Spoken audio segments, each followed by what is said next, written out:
Class 12 UP board के प्यारे विद्यार्थियों, स्वागत है आप सभी का शिवम लेक्चरर में। इंग्लिश का पेपर है जो 20 फरवरी 2026 के लिए सबसे ज़्यादा महत्वपूर्ण है। मेरे प्यारे बच्चों, पूरा पेपर एकदम अच्छे से आंसर के साथ हल करके आपको बताने वाले हैं, तो आप लोग वीडियो को पूरा अंत तक देखिएगा। यदि आप वीडियो को पूरा अंत तक देखते हैं तो ये मेरी गारंटी है कि आप बोर्ड एग्ज़ाम 2026 में इंग्लिश में 95 प्लस अंक जरूर लेकर आओगे। समय 3 घंटे 15 मिनट का होता है मेरे प्यारे बच्चों, और पूरा अंक होता है 100 का। यहाँ पर थोड़ा सा निर्देश देख लेते हैं। निर्देश में क्या है? The first 15 minute are allotted to the candidates for reading the question paper. 15 minute candidate को पेपर पढ़ने के लिए दिया जाता है। ऑल क्वेश्चंस आर कंपलसरी, सभी प्रश्न करने अनिवार्य हैं। Marks are indicated against each question, प्रत्येक प्रश्न के आगे उसके अंक निर्धारित हैं कि कौन सा प्रश्न कितने अंक का है। तो सभी लोग वीडियो को लाइक करेंगे, चैनल पर नए होंगे चैनल को सब्सक्राइब करेंगे, शेयर करेंगे। चलिए वीडियो को शुरू करते हैं। सेक्शन ए रीडिंग, ठीक है। यहाँ पर क्वेश्चन नंबर 1 है। क्या कह रहा है? Read the following passage carefully and answer the questions that follow, यानी ध्यानपूर्वक पैसेज को पढ़ करके निम्न प्रश्नों के उत्तर देना है। और ये passage very very most important है मेरे प्यारे बच्चों। पैसेज कितने अंक का होता है? 15 अंक का। तो चलिए इसको पढ़ते हैं, ठीक है। It is only under adverse circumstance that the real man is discovered, ठीक है। कठिन परिस्थितियों में ही सच्चे व्यक्ति की पहचान होती है। It is only under adverse circumstance that the real man is discovered, यानी कठिन परिस्थितियों में ही सच्चे व्यक्ति की पहचान होती है। ये मैन ऑफ करेक्टर, ये man of character of noble intentions of strong and sturdy physique and virtually selfless service to other proves his worth even in times of adversity। चरित्रवान, नेक इरादों वाले, मजबूत शरीर और निस्वार्थ भाव से दूसरों की सेवा करने वाले व्यक्ति अपनी योग्यता विपत्ति के समय में सिद्ध कर देते हैं, ठीक है। चरित्रवान, नेक इरादों वाले, मजबूत शरीर और निस्वार्थ भाव से दूसरों की सेवा करने वाले व्यक्ति अपनी योग्यता विपत्ति के समय में सिद्ध कर देते हैं। He faces the adversity with his strong will and determination। वह अपनी मजबूत इच्छा शक्ति और दृढ़ निश्चय के साथ मुश्किलों का सामना करते हैं। He faces the adversity with his strong will and determination। वह अपनी मजबूत इच्छा शक्ति और दृढ़ निश्चय के साथ मुश्किलों का सामना करता है। If he has a will to do a thing nothing can stand in his away. अगर उनके मन में कुछ करने की इच्छा होती है तो कोई भी चीज़ उनका रास्ता नहीं रोक सकती। He can conquer all obstacles to achieve his mission. वह अपने लक्ष्य को पाने के लिए सभी रुकावटों को पार कर सकता है। Since his objective is noble and worthy, चूँकि उसका उद्देश्य नेक और काबिले तारीफ है। In the days of prosperity and pleasure, सुख और समृद्धि के दिनों में, सुख और समृद्धि के दिनों में we sleep and enjoy and know not what we are. हम सोते हैं और आनंद लेते हैं, पर हम यह नहीं जानते कि हम वास्तव में क्या हैं। यानी सुख और समृद्धि के दिनों में हम सोते हैं और आनंद लेते हैं, पर हम यह नहीं जानते कि हम वास्तव में क्या हैं। But in adversity the inner man wakes up and we come to know our real strength and weakness. अंदर का इंसान जाग उठता है और हमें अपनी असली ताकत और कमजोरी का पता चलता है। लेकिन मुसीबत के समय में अंदर का इंसान जाग उठता है और हमें अपनी असली ताकत और कमजोरी का पता चलता है, ठीक है। तो ये रहा पैराग्राफ मेरे प्यारे बच्चों।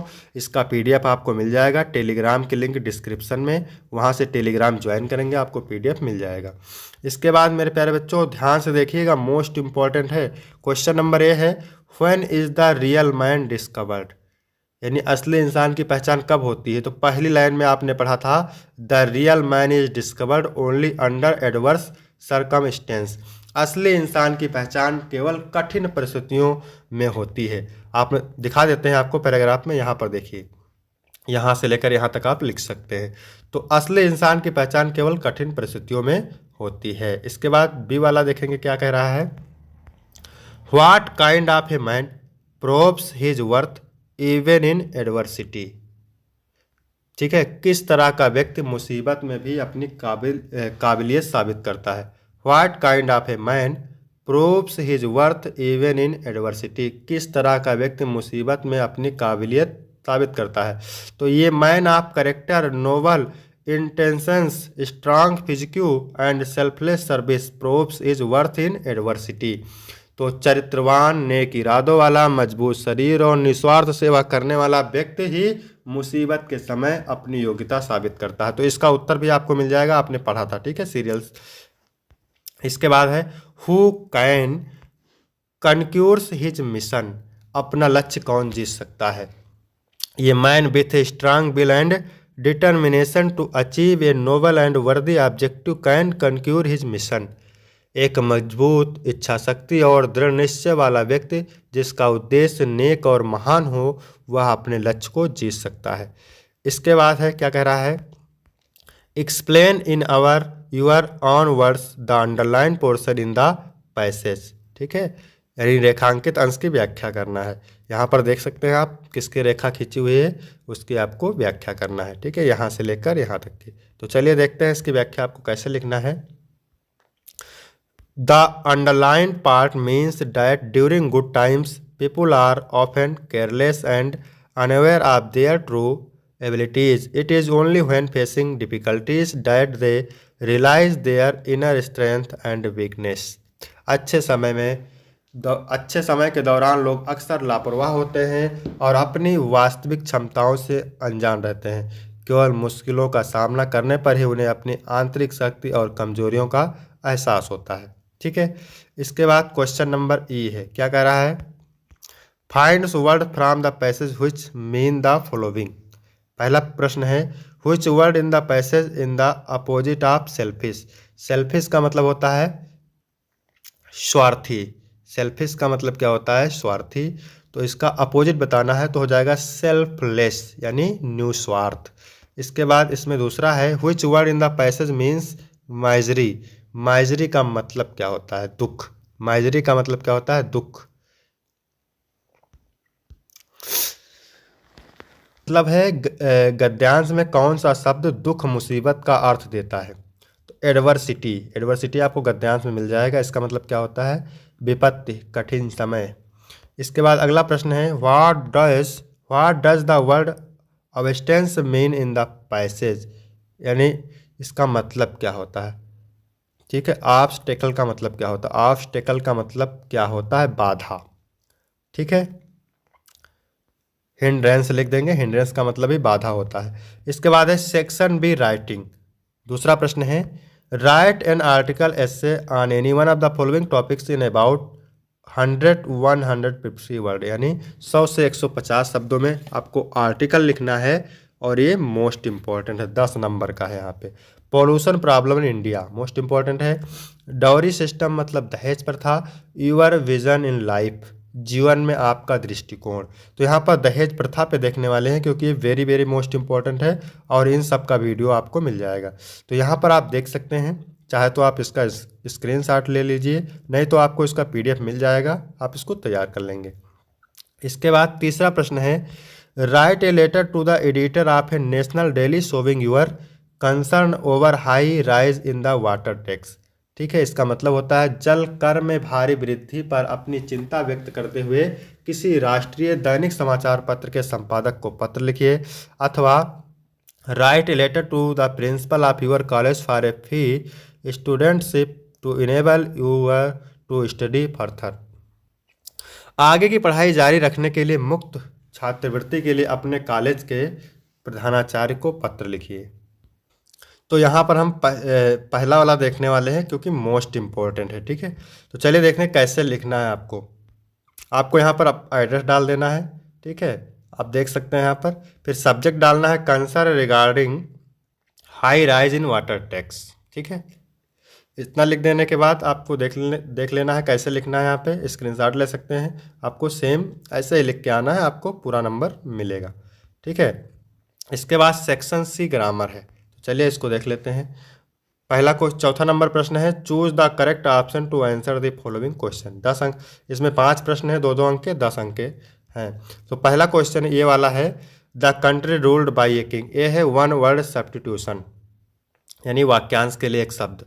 The country ruled by a king, वह देश जिस पर किसी राजा का शासन हो उसे कहते हैं मोनार्ची। क्या कहते हैं? मोनार्ची, यानी राजतंत्र। The phrase at a stretch means, इसका मतलब क्या होता है? लगातार। क्या होता है? लगातार।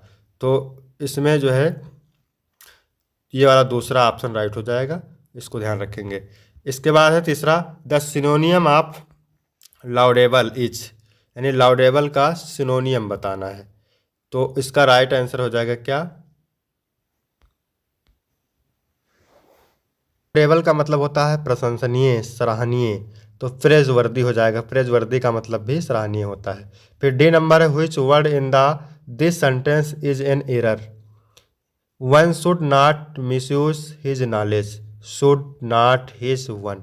तो इसमें क्या राइट हो जाएगा? इसमें सही हो जाएगा हिज, दूसरा ऑप्शन करेक्ट हो जाएगा।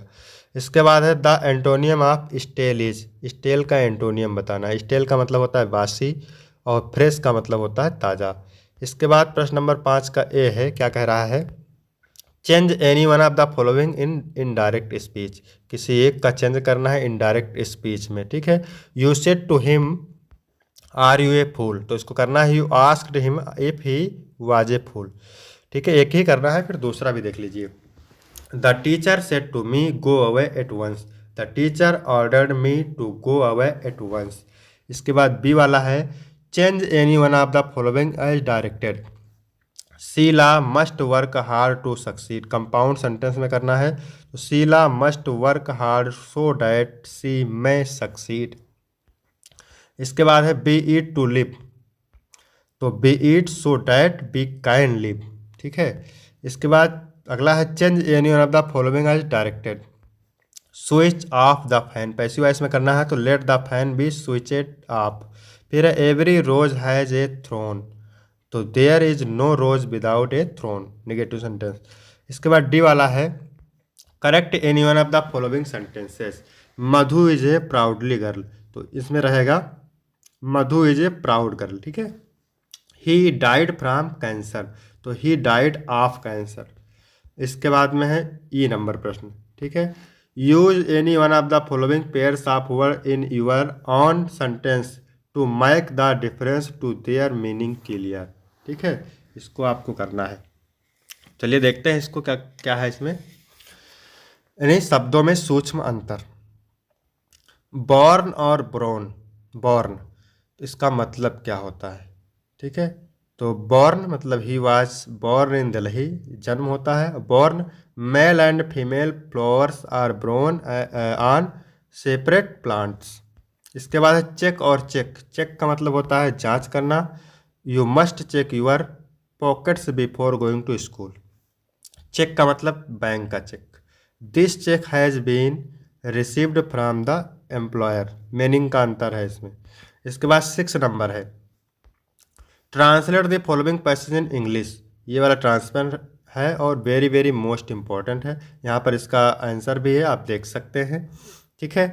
इसके बाद में section D literature, 7 number question है, answer the following question about 14 words. प्रत्येक प्रश्न का उत्तर आपको लगभग 40 शब्दों में देना है और 2 प्रश्न है इसमें 8 अंक के। What did Hamel say about the language and its importance. इसका उत्तर आप देख लीजिए, स्क्रीनशॉट मार लीजिए। इसके बाद अथवा करके दिया हुआ है, what did the instructor do to train Douglas. I did साहेब join the job at the milk booth. तो इसका आंसर आप यहाँ पे देख सकते हैं। ठीक है। इसके बाद 8 नंबर है, answer any one of the following question in about 18 words, 80 शब्द में देना है। क्वेश्चन है, मोस्ट इंपॉर्टेंट है, इसका आंसर है। इसके बाद देखिए यहाँ पर, how was Gandhi ji able to influence a lawyer गिफ्ट इन स्टेंस। तो तो आपको एक ही करना है इसमें से। 9 नंबर प्रश्न है, read the extract given below and answer the questions that follow.